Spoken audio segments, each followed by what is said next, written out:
Hey, Point101.com. My name is Ethan Howard, and this is my scholarship video answering the question, basically, what part of like a design, an area design, makes the most productive workplace or place of study. I think there are a few factors that kind of encourage this. So one, it's got to be comfortable. So I'm in a pretty comfortable spot right now. I'm warm, but not too comfortable because I'm a sleepy guy. I don't want to fall asleep. Comfortable enough. It's like enough stimulation to where it'll keep you awake, but comfortable enough to where you don't feel uncomfortable. You don't get cricks in your back.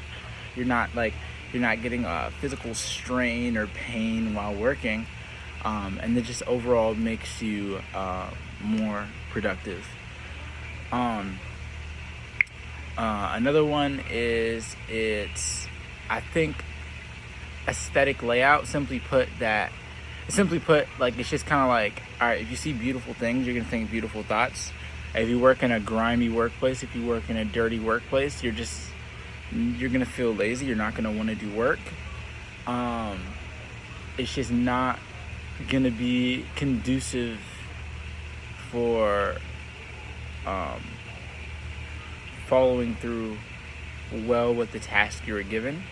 And I know for me as a student, like when I'm studying in a place that's messy or in a place that's like it gets easily distracting, which leads to my next thing.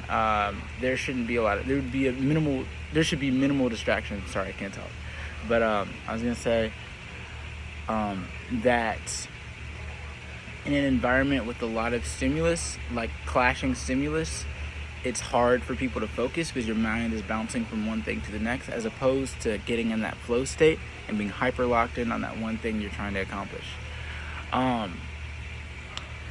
think the last most important thing that goes along with the last point I was making, but the last most important thing for having a steady workflow and a productive environment that like supports that is just having an environment that's centered around what you're doing. Like, for example, if I want to play basketball, I'm not going to go to the library. It's hard to do it there. If I wanted to read, I wouldn't go to a football field unless it's like completely like go to an environment that is, one, comfortable for you personally, but number two, is built for the activity that you're doing. So like if it's a business room, like have your goals like on a wall where people can see them. Like have the like shelves facing like your bullet points and list of things you want to do today. Like your focus should be on the goals of the organization. Your focus should be on what they're all about. So for example, if you're studying, like go to a place where like studying is the centerpiece, like a library. Like you see books everywhere. It's gonna make you want to do things associated with books, i.e. study. Or if you go like play basketball, for example, the focal point of a basketball court is the rim.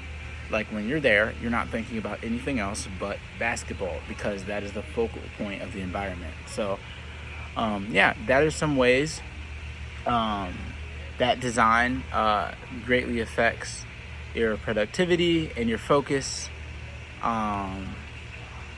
And yeah, that's one of the things that as a psychology major I'm going to be studying. It's actually called aeronomics. And I appreciate you for listening to my video. Please pick me for the scholarship. I really appreciate it, and thanks for watching.